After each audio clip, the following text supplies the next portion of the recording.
أما بعد فأعوذ بالله من الشيطان الرجيم بسم الله الرحمن الرحيم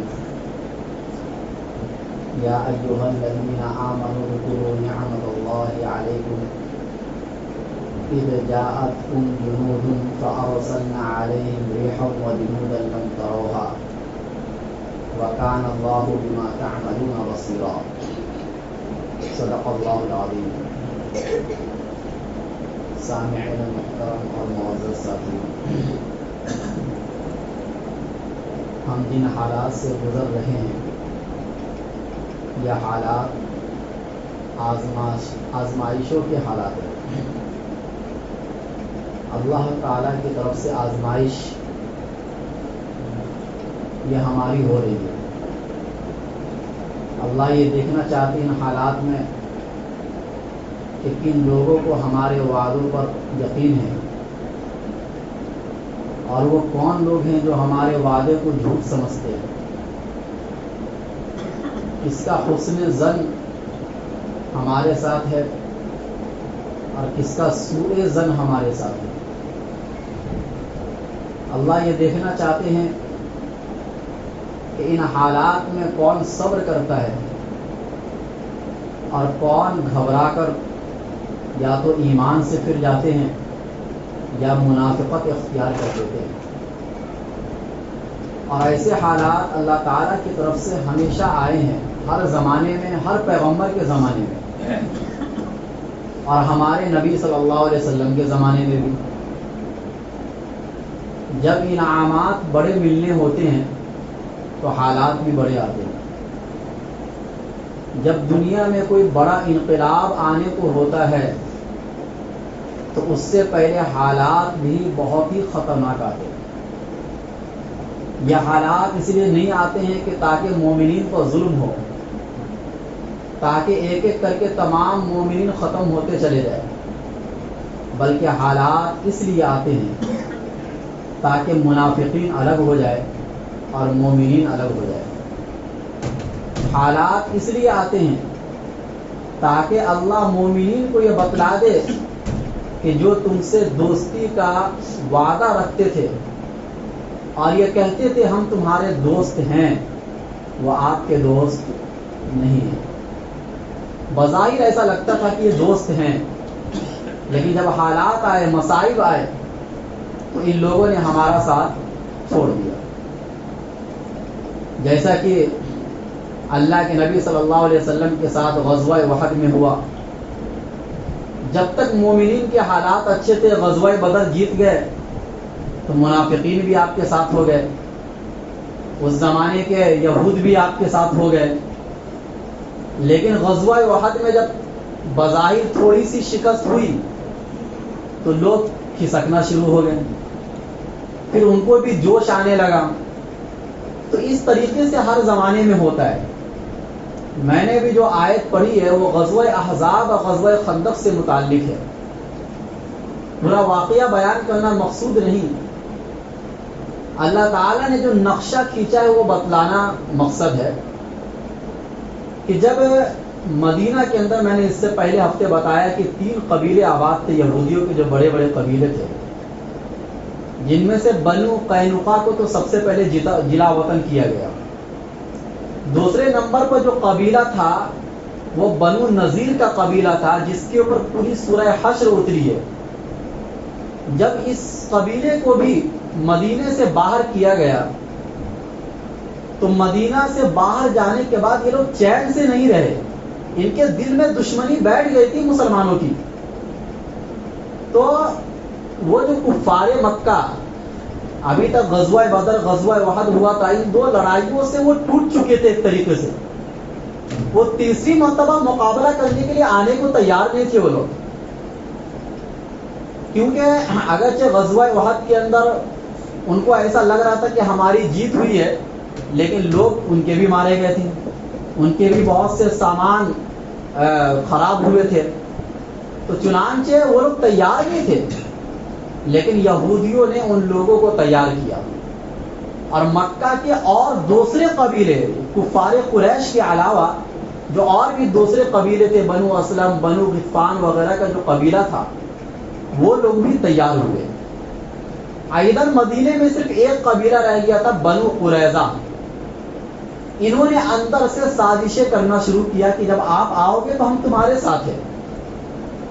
حالانکہ ان کا معاہدہ کیا تھا نبی کے ساتھ کہ آپ ہمارے دشمن کا ساتھ نہیں دو گے، لیکن اس موقع پر وہ بھی اندر اندر سے تدبیریں کر رہے تھے، چالیں چل رہے تھے. اور ابھی تک جو مسلمانوں کا مقابلہ ہوا تھا وہ چھوٹی چھوٹی جماعت سے ہوا تھا. جیسے غزوہ بدر میں دیکھ لو، 1000 کا لشکر تھا سامنے، اور غزوہ احد کے اندر بھی 3000 کا لشکر تھا سامنے. یہ چھوٹی چھوٹی جماعتیں تھیں. ابھی جو غزوہ خندق، غزوہ احزاب جس کا دوسرا نام ہے، جس کے لیے یہ لوگ آ رہے تھے لڑنے کے لیے، یہ کوئی 2000 یا 3000 یا 5000 کا لشکر نہیں، 10,000 سے اوپر کا لشکر تھا. یہ کسی نے 15,000 کہا، لیکن 10,000 سے اوپر یقینی ہے. اب اتنی بڑی جماعت سے لڑنا مسلمانوں کے لیے ایک مشکل کام تھا مدینے میں رہ کر. اور ابھی تک اتنی بڑی جماعت سے لڑائی بھی ہوئی نہیں تھی. اس کے لیے اتنے ہتھیار کی ضرورت ہے، اتنی طاقت و قوت کی ضرورت ہے، اتنے فوج کی ضرورت ہے. اسباب کی دنیا میں اگرچہ ان کا بھروسہ اللہ تعالیٰ پر بہت تھا، اور وہ اندر سے ٹوٹے ہوئے نہیں تھے، وہ پوری یقین تھے، ان کو اللہ اس کے رسول کے وعدوں پر یقین تھا. لیکن اسباب کی دنیا میں بھی تیاری کرنا، یہ بھی قرآن اور حدیث سکھاتا ہے. بہرحال وہ سارا لشکر ایک ساتھ اس نیت سے نکلا تھا کہ آج مدینہ ختم کر دیں گے ہم. اور ان کے دل میں یہ ارادہ ہو چکا تھا کہ آج نہیں تو کبھی نہیں. جیسے ہر زمانے میں باطل فرقہ ایسا ہی بولتا ہے، جن کو طاقت، جو ظلم و زیادتی کرنے والے لوگ ہوتے ہیں، جو ظالمین ہوتے ہیں، وہ ہر موقع کو آخری موقع سمجھتے ہیں. تو غزوہ احزاب کے موقع پر وہ سارے قبیلے اس لیے آ رہے تھے کہ سب مل کر ان کو کوٹ دے اچھے طریقے سے مسلمانوں کو، اور اس کے بعد سے ان کو سنبھلنے کا موقع بھی نہ ملے، ختم ہو جائے مدینہ. ان کے دل میں یہ ارادہ تھا، اور اسی لیے اتنے بڑے لشکر کو لے کے آ رہے تھے. جب مسلمانوں کو پتہ چلا تو اللہ کے نبی صلی اللہ علیہ وسلم نے صحابہ کرام سے مشورہ کیا کہ اتنی بڑی جماعت سے لڑنے کی کیا تدبیر ہو سکتی ہے، کیا صورت ہو سکتی ہے. کسی بڑے کام میں صحابہ کرام سے اللہ کے نبی مشورہ لیا کرتے تھے. ہر صحابی نے اپنی اپنی رائے دی. حضرت سلمان فارسی رضی اللہ تعالی عنہ جو تھے، انہوں نے رائے یہ دی کہ ہمارے ملک میں جب کسی بڑی قوم سے لڑنا ہوتا تھا فارس کے اندر، تو ہم شہر کے کنارے پر خندق کھود دیا کرتے تھے. اتنا بڑا خندق کہ اگر وہ نیچے گرے تو اوپر نہ آ سکے، اب کود کر اگر پار کرنا چاہے تو پار بھی نہ کر سکے. اس طریقے سے خندقیں ہم کھودتے تھے اپنے ملک کے اندر. اس رائے کو اللہ کے نبی صلی اللہ علیہ وسلم نے پسند کر لیا کہ اسی کے اوپر عمل ہوگا. مدینہ میں اس زمانے میں ایک طرف تو ایک دم ٹیلے ٹیلے تھے، یعنی اس پر ایک دو آدمی تو گزر کے آ سکتا تھا، لیکن 10,000 کا لشکر ان ٹیلوں پر سے گزر کے آنا ایک مشکل کام تھا. تو مدینہ کے ایک طرف تو ٹیلے تھے جس کو حرہ کہا جاتا ہے، اس طرف سے آنا ان لوگوں کا مشکل تھا. ایک طرف گھنے کھجور کے باغات ہیں. اب گھنے کھجور کے باغات سے بھی 2-4 آدمی تو آ سکتا ہے، 10,000 کا لشکر آئے گا تو پورے باغات ہی ختم ہو جائیں گے، اور پھر آنا بھی مشکل ہے. لہذا اس طرف بھی خندق کھودنے کی ضرورت نہیں پڑی. اس کے علاوہ جو جگہ بچی وہاں پر خندقیں کھودی گئی، اور وہ جگہ آج بھی مدینے میں موجود ہے، جہاں پر وہاں کی حکومت نے ایک بڑی مسجد بنا دی. پہلے چھوٹی چھوٹی مسجدیں تھیں، وہاں پر الگ الگ صحابہ کے نام سے جن جن صحابہ کا جو خیمہ جہاں پر تھا وہاں پر چھوٹی چھوٹی مسجدیں بنی تھی. اگرچہ اس میں نماز نہیں ہوتی تھی، ایک علامت نشانی کے طور پر بنائی گئی تھی. اب اس جگہ پر ایک بڑی مسجد بنا دی گئی ان تمام کو توڑ کر. تو ان جگہوں پر خندقیں کھودی گئی اور صحابہ کرام کے خیمے لگے ہوئے تھے. جب وہ لوگ آئے 10,000 کا لشکر، انہوں نے جب خندق کو دیکھا تو ان کے لیے مشکل ہو گیا مدینے میں آنا. اور خندق کوئی آسانی سے نہیں کھودا گیا تھا، بہت بڑی قربانی ہے صحابہ کرام کی ان خندقوں کو کھودنے کے پیچھے، جن کے پاس اس وقت میں اتنی کھانے پینے کے اسباب نہیں تھے. سخت کڑاکے کی ٹھنڈک مدینے کی، ایسے حالات میں غزوہ خندق ہوا ہے، صحابہ کرام کو صحیح سے پہننے اور اوڑھنے کا سامان موجود نہیں تھا، اور یہی وہ جنگ ہے جس میں ایک صحابی اپنی زبان سے کھل کر نہیں بول سکے، لیکن بھوک کی شدت کی وجہ سے جو انہوں نے اپنے پیٹ پر پتھر باندھے تھے وہ انہوں نے پتھر کھول کے اللہ کے نبی کو دکھلائے، تو اللہ کے نبی صلی اللہ علیہ وسلم نے بھی اپنا پیٹ مبارک کھول کے دکھلایا کہ ہمارے پیٹ پر آپ سے پہلے پتھر بندھے ہوئے ہیں۔ ایسی بھوک کی شدت تھی، لیکن اس موقع پر بہت سے معجزات بھی ظاہر ہوئے جس سے صحابہ کرام کا یقین بڑھتا گیا۔ چنانچہ جب ایک ٹیلا آیا تو وہ ٹوٹ نہیں رہا تھا، خندق کھودنے میں پریشانی ہو رہی تھی، اللہ کے نبی صلی اللہ علیہ وسلم نے کدال لیے اور اس کو کھودنا شروع کیے۔ ایک وار میں وہ ٹوٹ گیا اور ریزہ ریزہ ہو گیا۔ اللہ کے نبی صلی اللہ علیہ وسلم نے فرمایا کہ مجھے ملک شام کے محلات دکھائے گئے، یعنی ایک زمانہ ایسا آئے گا کہ میرے صحابہ ملک شام کو فتح کر لیں گے۔ ادھر منافقین مذاق اڑا رہے تھے کہ جن کو کھانے پینے کو نہیں ہے، اپنی حفاظت کے لیے جن کو خندقیں کھودنی پڑ رہی ہیں، ان کے سپنے تو دیکھو کتنے بڑے بڑے ہیں، ملک شام کو فتح کریں گے۔ یا ایسا ہی جیسے آج کے زمانے میں کہا جائے کہ کسی بڑے ملک کو ہم فتح کر لیں گے، جبکہ ہمارے پاس کھانے پینے کو بھی نہ ہو، اسباب کی دنیا میں کچھ نہ ہو۔ دوسری مرتبہ جب اللہ کے نبی صلی اللہ علیہ وسلم کدال اس پر مارے تو پھر دوسرا پتھر ریزہ ریزہ ہو گیا۔ اللہ کے نبی صلی اللہ علیہ وسلم نے فرمایا کہ مجھے فارس کے محلات دکھائے گئے۔ اس زمانے میں فارس سپر پاور تھا، ایران اور فارس۔ اب آپ کوئی سپر پاور کی بات کریں آج کے زمانے میں کیا، جن کو کھانے پینے کو نہ ہو، لیکن صحابہ کو یقین تھا، منافقین کو یقین نہیں تھا۔ منافقین تو مذاق اڑا رہے تھے، بھائی یہ کون سی بات ہو گئی، مدینہ فتح کر لو یہی بہت بڑی بات ہے، مدینے سے باہر جانے کی ضرورت نہیں ہے۔ لیکن صحابہ کو یقین تھا، اللہ کے نبی صلی اللہ علیہ وسلم اور ان کو یقین دلا رہے تھے۔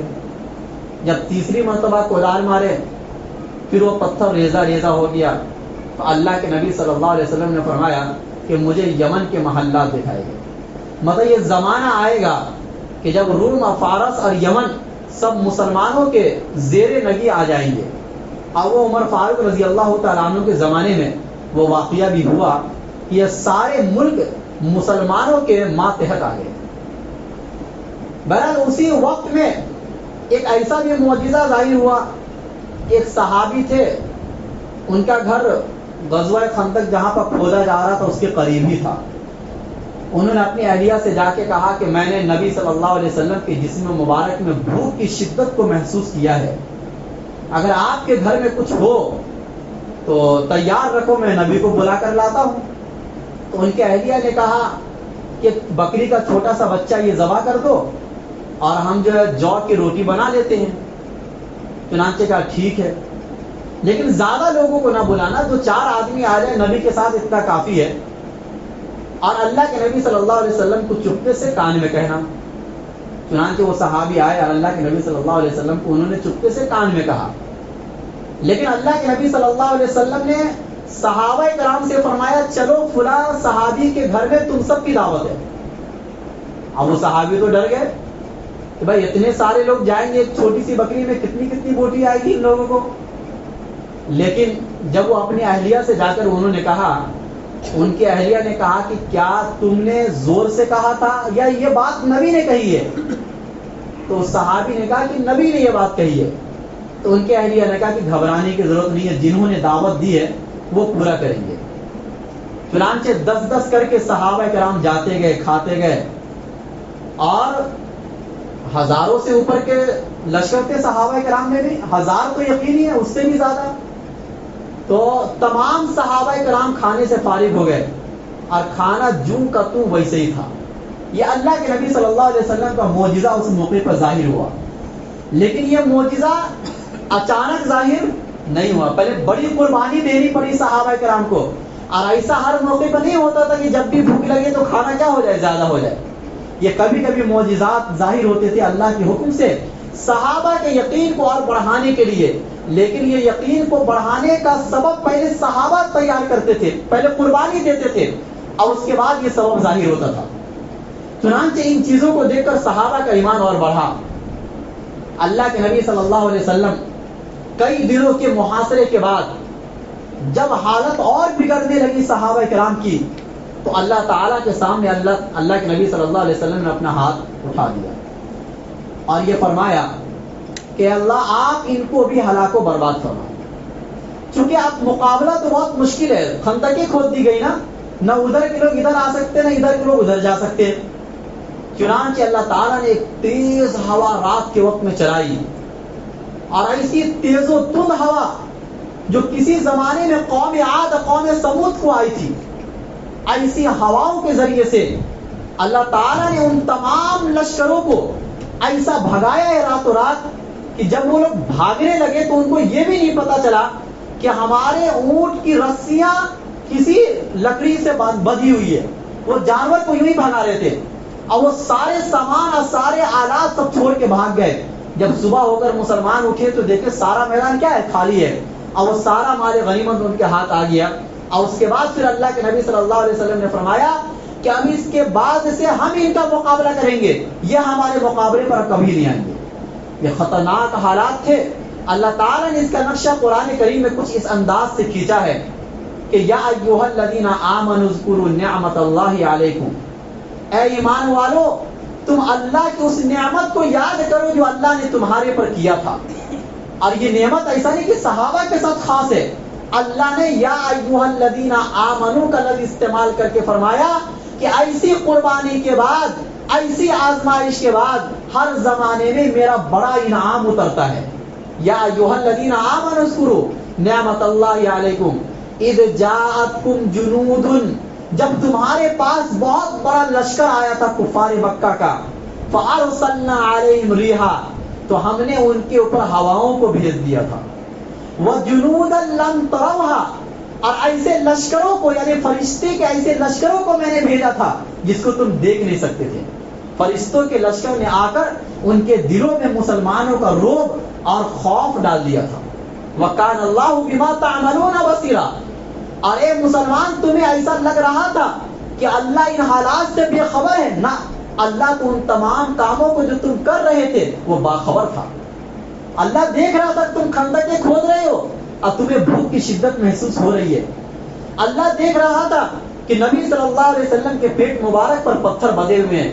یہ ساری چیزیں میری نظروں کے سامنے ہو رہا تھا، میری نگرانی میں یہ سارے کام ہو رہے تھے۔ اس کے بعد فرمایا اذ جاؤکم من فوقکم ومن اسفل منکم، جب یہ لشکر تمہارے اوپر سے بھی آیا اور تمہارے نیچے سے بھی آیا، اوپر سے یعنی مکہ سے یہ لوگ آئے اور نیچے سے مدینہ کے جو لوگ تھے بنو قریظہ، انہوں نے بھی اندر اندر سے سازشیں کی اور تم سے دشمنی کا اظہار کیا۔ وَإِذْ زَاغَتِ الْأَبْصَارُ، جب آنکھیں پتھرا گئی، یعنی جب آدمی اچانک کوئی سخت حالات دیکھتا ہے تو یہ پلک جھپکنا جو انسانوں کا ہوتا ہے یہ رک جاتا ہے، انسان گھبرا جاتا ہے۔ صحابہ پر اس وقت میں ایسے حالات آ گئے تھے کہ یہ 10,000 کا لشکر مدینے میں آ رہا ہے، ہم اس کا مقابلہ کیسے کریں گے؟ وَبَلَغَتِ الْقُلُوبُ الْحَنَاجِرَ، حالات ایسے تھے کہ صحابہ کو ایسا لگ رہا تھا کہ کہیں ہمارا دل حلق کے ذریعے سے منہ کے باہر نہ آ جائے۔ اتنے سخت حالات، اللہ جو نقشہ کھینچ رہا ہے، سوچو ان صحابہ کرام کے اوپر کیا گزری ہوگی۔ وَبَلَغَتِ الْقُلُوبُ الْحَنَاجِرَ وَتَظُنُّونَ بِاللَّهِ الظُّنُونَ، اور تمہارے دلوں میں اللہ کے بارے میں الگ الگ وسوسے آنے لگے تھے کہ آج کیا ہوگا، آج کیا ہوگا۔ جیسے ہم اور آپ کے دلوں میں وسوسے آتے ہیں کہ کیا معلوم کیا ہوگا، ایسا تو نہیں کہ سارے مسلمان ختم کر دیے جائیں گے، ایمان دنیا سے ختم ہو جائے گا، نہ۔ وَتَظُنُّونَ بِاللَّهِ الظُّنُونَ، اس طریقے کے وسوسے صحابہ کرام کو آنے لگے تھے۔ یہ ایسا وسوسہ تھا جس کے اوپر کوئی پکڑ نہیں ہوتی ہے۔ وَتَظُنُّونَ بِاللَّهِ الظُّنُونَ، آگے اللہ نے فرمایا هُنَالِكَ ابْتُلِيَ الْمُؤْمِنُونَ وَزُلْزِلُوا زِلْزَالًا شَدِيدًا، ایسے موقع پر مومنین کو آزمایا گیا اور ہر زمانے میں آزمایا جائے گا۔ جب بھی حالات بڑے آنے ہوں گے، جب بھی اس دنیا میں بڑا انقلاب آنے کو ہوگا، اور جب بھی اس دنیا میں مومنین کو عروج دینا ہوگا، ترقی دینا ہوگا اللہ تعالیٰ کو، تو اس سے پہلے کہ حالات بہت کٹھن ہوں گے. یہ حالات اس لیے آئیں گے تاکہ اللہ دیکھ لے کہ ان میں سے مومنین کون ہیں اور ان میں سے جھوٹا کون ہے، ان میں سے منافقین کون ہیں، کس کے دل میں اللہ کی طرف سے حسن ظن ہے اور کس کے دل میں اللہ کی طرف سے بدگمانی ہے. یہ اللہ چھانٹنا چاہتے ہیں ایسے حالات میں. وَزُلْزِلُوا زِلْزَالًا شَدِيدًا، ان صحابہ کرام کو سخت جھنجھوڑ دیا گیا، ایسا جھنجھوڑا گیا کہ جس کا ہم اور آپ یہاں پر بیٹھ کر پیٹ بھرے ہونے کی حالت میں اندازہ نہیں کر سکتے. وَزُلْزِلُوا زِلْزَالًا شَدِيدًا. ادھر منافقین کیا کہہ رہے تھے؟ جو منافقین آ گئے تھے یہ سوچ کر کہ مسلمانوں کی فتح ہو جائے گی، انہوں نے کہا اِذْ يَقُولُ الْمُنَافِقُونَ وَالَّذِينَ فِي قُلُوبِهِم مَّرَضٌ ما وعدنا اللہ ورسولہ الا غرورا. منافقین جن کے دلوں میں مرض تھا، اندر سے کفر چھپا ہوا تھا، اندر سے اللہ کی طرف سے بدگمانی تھی، وہ بظاہر مسلمان ہو گئے تھے رسول اللہ کی نظر میں، صحابہ کی نظر میں بظاہر مسلمان تھے، لیکن اندر سے ان کے دل میں روب تھا، مسلمانوں کی طرف سے دشمنی تھی. وہ لوگ یہ کہہ رہے تھے کہ اللہ اور اس کے رسول نے ہم سے تو صرف دھوکے کا وعدہ کیا ہے، یہ تو دھوکے کے علاوہ کچھ نہیں ہے. صحابہ کیا کہہ رہے تھے کہ ہماری فتح ہوگی، اللہ کی طرف سے وہ پر امید تھے، وہ یقین سے بھرے ہوئے تھے، لیکن جن کے دلوں میں نفاق تھا. اور آج بھی ایسے لوگ بہت سارے آپ کو مل جائیں گے جو ایسے حالات سے گھبرا کر اللہ کی طرف سے بدگمان ہو جاتے ہیں. وہ طرح طرح کی اشکالات اعتراضات کرنے لگ جاتے ہیں کہ کب تک مسلمانوں کے اوپر ایسے حالات رہیں گے، کب تک ایسی آزمائشیں ہوتی رہیں گی. یہ اس طریقے کی باتیں مسلمانوں کی زبان پر آتی ہے، یہ منافقت ہے. یہ کیا ہے؟ منافقت ہے. جیسا کہ اس زمانے میں غزوہ خندق کے اندر منافقین کی زبان پر یہ آیا، وہ حالات کو ظاہر سے دیکھ رہے تھے لیکن صحابہ حالات کو باطن سے دیکھ رہے تھے، اندر سے دیکھ رہے تھے، اور ان کا یقین تھا کہ ہماری کامیابی ہوگی. لیکن جو منافقین تھے ان کو ایسا لگ رہا تھا کہ یہ تو صرف دھوکہ ہے. جب دھوکہ ہے تو انہوں نے کیا کہا؟ اذ قالت طائفۃ منہم یا اہل یثرب لا مقام لکم فارجعوا. انہوں نے اپنے گروہ کے لوگوں سے کہا، تمام منافقین سے ان لوگوں نے کہا کہ اے اہل یثرب، یثرب اس زمانے میں مدینے کا نام یثرب تھا، اس لیے قرآن نے اس جملے کو استعمال فرمایا کہ اے مدینے والوں لوٹ جاؤ یہاں سے، تمہارے لیے یہاں پر کوئی ٹھکانہ نہیں ہے. چنانچہ بہت سے منافقین دھوکہ دے کر وہ مدینہ چلے گئے.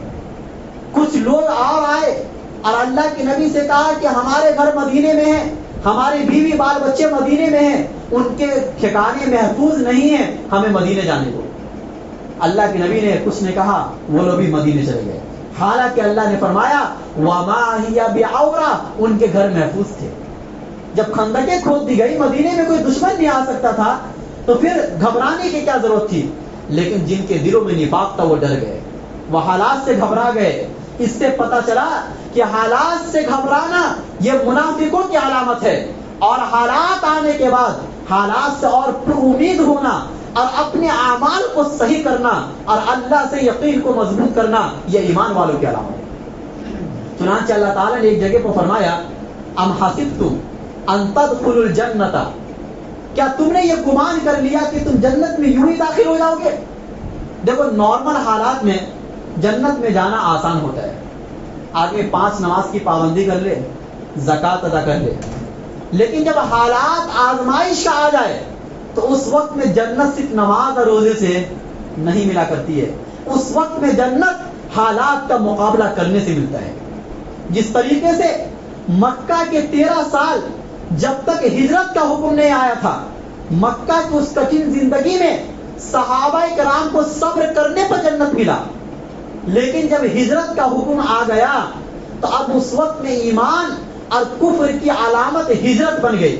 لہذا جو صحابہ مکہ سے مدینہ ہجرت کر کے آئے اب جنت ان کے لیے ہے، اور جو مکے میں رہ گئے اور طاقت کے باوجود ہجرت نہیں کیے ان کے لیے جہنم ہے.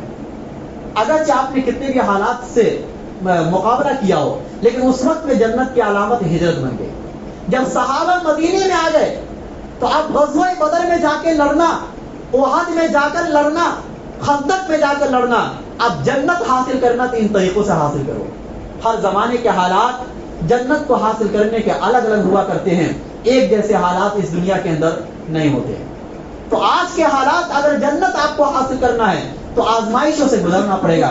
وَلَمَّا يَأْتِكُمْ مَثَلُ الَّذِينَ خَلَوْا مِن قَبْلِكُمْ، اللہ تعالیٰ نے فرمایا کہ ابھی تک تو تمہارے اوپر ان لوگوں جیسے حالات نہیں آئے جو اس سے پہلے لوگ گزر گئے۔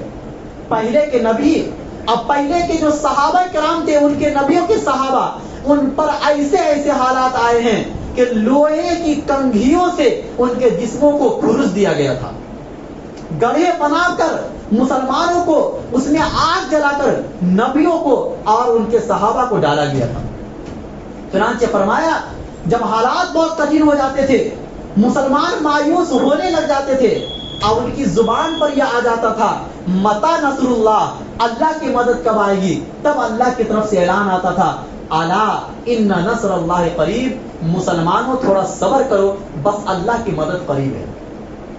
پہلے منافقین کو الگ تو ہو جانے دو، پہلے جھوٹوں کو الگ تو ہو جانے دو، پہلے تم یہ تو دیکھ لو کہ کون تمہارا دوست ہے اور کون تمہارا دشمن ہے۔ ایسا تو نہیں کہ تمہارے گھروں میں بیٹھا ہوا آدمی تمہارا دشمن ہے اور تمہاری فتح حاصل ہو جانے کے بعد جن کا 1 روپیہ بھی اس کے اندر نہیں لگا وہ سب سے زیادہ وہ مال غنیمت کو حاصل کرنے لگ جائے اور تمہارا نقصان ہو جائے۔ اس لیے اللہ تعالیٰ ان حالات کے اندر منافقین کو الگ کرتے ہیں، جو غلط لوگ ہیں ان کو الگ کر کے دکھلاتے ہیں کہ دیکھو مسلمانوں کا لباس پہننے والے، چہرے پر داڑھی رکھنے والے بھی اور بڑی بڑی حکومتوں کے مالک لوگ بھی جن کے پاس پاور ہے، طاقت ہے، وہ بھی ایسے وقت میں منافقت کا اظہار کر دیتے ہیں۔ دنیا والے کو پتہ چل گیا کہ آج جن کو ہم مسلمان سمجھا کرتے تھے، جن کو ہم یہ سمجھا کرتے تھے کہ یہ اسلامی حکومت ہے ان ملکوں میں، دنیا میں آج کے حالات سے پتہ چل گیا کہ سب سے بڑے منافق یہی لوگ ہیں۔ ان کے دلوں میں نفاق بھرا ہوا ہے، یا عرب ملک کے حکمراں ہو یا کوئی بھی ہو، لیکن منافقت ایسے ان کے دلوں کے اندر ہے کہ ان کے لیے یہودی اور نصارہ ان کے پکے دوست ہیں، لیکن اگر مسلمان مار بھی دیے جائے، ختم کر دیے جائے، ان کے رونگٹے کھڑے نہیں ہوتے ہیں۔ آج کے حالات میں غیر اچھے ہیں لیکن اپنے اچھے نہیں ہیں۔ اور یہی تو مدینے میں ہوا تھا نا کہ جو بنو قریظہ کے لوگ، بنو نذیر کے لوگ جو ساتھ میں چل رہے تھے، ان کے بازار میں ہم جایا کرتے تھے، وہ ہمارے بازار میں آیا کرتے تھے، ہماری خرید و فروخت، ہمارے معاملات ان کے ساتھ ہوا کرتے تھے، لیکن جب حالات آتے تھے، وقت آتے تھے تو وہ راستہ اپنا لیتے تھے اپنا اور مسلمانوں کا ساتھ چھوڑ دیا کرتے تھے۔ لیکن یقین جانو اور اللہ کا یہ وعدہ سچا ہے کہ اچھا انجام اور کامیابی والا انجام یہ متقیوں کا ہوگا، جو اللہ سے ڈرنے والی زندگی گزارتے ہیں، ہمیشہ اچھا انجام وہی لوگوں کا ہوگا۔ دنیا میں بظاہر کچھ وقت کے لیے کوئی چمک لے، کوئی اوپر آ جائے، کوئی عروج کی ترقی کو ہموار کر لے اپنے لیے، لیکن جو اصل ترقی ہے اور اصل کامیابی ہے وہ مومنین کے لیے ہے۔ یہی تو اللہ تعالی نے سورہ منافقون میں فرمایا وَلِلَّهِ الْعِزَّةُ وَلِرَسُولِهِ وَلِلْمُؤْمِنِينَ وَلَكِنَّ الْمُنَافِقِينَ لَا يَعْلَمُونَ، کہ اصل عزت اللہ کے لیے ہے، اس کے رسول کے لیے ہے، مومنین کے لیے ہے، لیکن منافق لوگ جانتے نہیں ہیں۔ یہ حالات آتے ہیں اس طریقے کے تو اللہ تعالیٰ ان حالات میں آپ کو بتا دیتے ہیں کہ اصل عزت کن کی ہے۔ آج جو لوگ ان کا مقابلہ کیے، ان کی جو عزت دنیا میں ہو رہی ہے وہ عرب ملک کی نہیں ہو رہی ہے۔ دنیا آج ان کو کس نگاہ سے دیکھ رہی ہے، اور جو چھوٹی سی جماعت نے مقابلہ کیا تھا آج ان کو کس نگاہ سے دیکھ رہی ہے، اس کا ہم اور آپ اندازہ لگا سکتے ہیں، اور ہم دیکھ سکتے ہیں کہ اصل عزت کن کو ملی، اصل کامیابی کن کو ملی۔ جن کو لوگ یہ سمجھ رہے تھے کہ 2 دن کا کھیل ہے، جن کو لوگ یہ سمجھ رہے تھے کہ 2 دن کا کھیل ہے، جیسے کہ وہ غزوہ احزاب میں وہ سارے 10,000 کا لشکر یہ سوچ کر آئے تھے کہ 2 گھنٹے میں مدینہ ختم، 2 گھنٹے میں مدینہ ختم، لیکن اللہ تعالیٰ نے جو لوگ ڈرانے آئے تھے وہ خود ڈر کر بھاگ گئے۔ آج بھی ایسا ہی ہوا کہ جو لوگ اپنی طاقتوں سے مسلمانوں کو ڈرانے کے لیے آئے تھے وہ خود ہی ڈر کر معاہدے کے اوپر آ گئے۔ کس کے اوپر آ گئے؟ معاہدے کے اوپر آ گئے۔ یہ اللہ تعالیٰ کی مدد ہے۔ اس لیے ایسے حالات میں حالات کتنی بھی خراب ہو جائے آپ اللہ کی نعمتوں کا شکر ادا کرو اور ہمیشہ اپنے یقین کو مضبوط بناؤ، کیونکہ اللہ صبر کرنے والوں کے ساتھ ہے، اللہ ایمان والوں کے ساتھ ہے۔ اللہ کبھی بھی ایمان والوں کو تنہا ذلیل ہوتے ہوئے رسوا ہوتے ہوئے نہیں چھوڑے گا، بشرطے کہ ہمارے اندر ایمان ہو۔ اللہ ہم سب کو کہنے سننے سے زیادہ عمل کرنے کی توفیق دے۔